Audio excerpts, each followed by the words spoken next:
বিয়ের আর মাত্র 3 দিন বাকি, বাসায় তো পুরো হইচয়ের ধুম।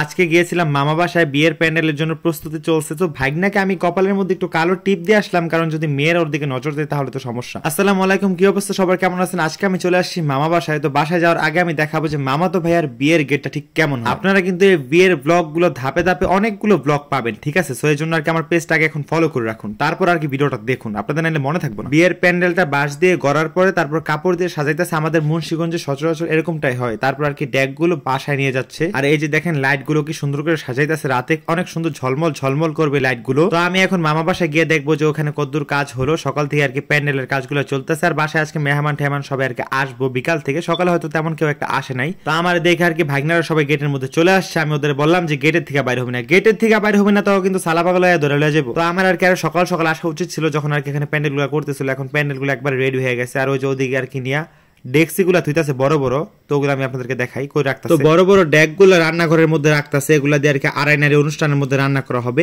কারণ ভাইয়ার বিয়ে তো তার বৌবাদ করা হবে না, আমি আপনাদেরকে সামনে আপডেটে জানাবো কি করা হবে। তো সবকিছু এক ভিডিওতে বলে দিলে তো হবে না। তো এখন আর কি রান্না করে আমি ডেক্সি গুলো আপনাদেরকে দেখাই। এখন আমি বের হয়ে একটু ঘরের মধ্যে যাবো। ঘরে যাওয়ার আগে ভাগনারা আমার বলতেছে মামা উঠানের মধ্যে আসো একটু নাচি, তুমি তো আইসা আবার গেলা ওই দিকে। আমি কারে এখন কি নাচানাচি করার সময় কও, একটু ঘরে যায় দেখি তোর মায়েরা কি করতেছে।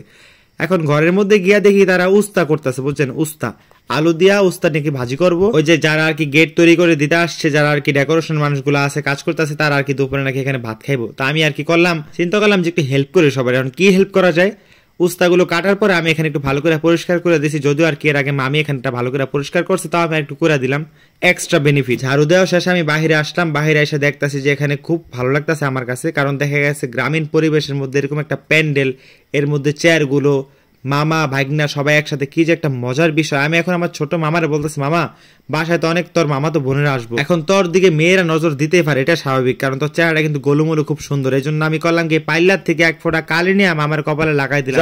এবার মাইয়ারা যেভাবে তাকা আর নজর লাগবে না। এখন মামি কইছে ভাত হইছে, তারপরে যে উস্তাবাজি হয়েছে, ভাত কিন্তু খাওয়া যায় দুপুরে। আমি কার লগে কি আছে এই যে ফার্মের মুরগির মাংস। আমি কন কি মামি আগে কইবেন না, তাহলে তো আমি একটু উফরে খাওয়া যায়। ঠিক 15-20টা দিন ধরে বাইতে আমি একটু ফার্মের মুরগির মাংস খাইতে পারি না আব্বার জন্য। আপনি চুলার মধ্যে যে ফার্মের মুরগি রান্না বসাইছেন, এটা তো আমার মামি একটা বার জন্য বলবেন। আমি তো চুলার উপরে খামো, ভাত দিয়ে আমার খাওয়ার লাগবে না, বাসায় গিয়ে ভাত দিয়ে খামো, সমস্যা নাই। তো আমি তো ফার্মের মুরগি দেখে লোভ সামলাইতে পারলাম না। আমি চুলার পারে বসা পড়ছি ফার্মের মুরগি এক টুকরা পিস, ছোট্ট এক টুকরা পিস খাইতে। অনেক কষ্ট করে খুচ্চুন দিয়ে একটা পিস ফার্মের মুরগির মাংস উঠাইলাম। তারপর এটা আমি খাইতাছি খুব আস্বাদন করে, মানে এখনো মুখে দেনে দিমু।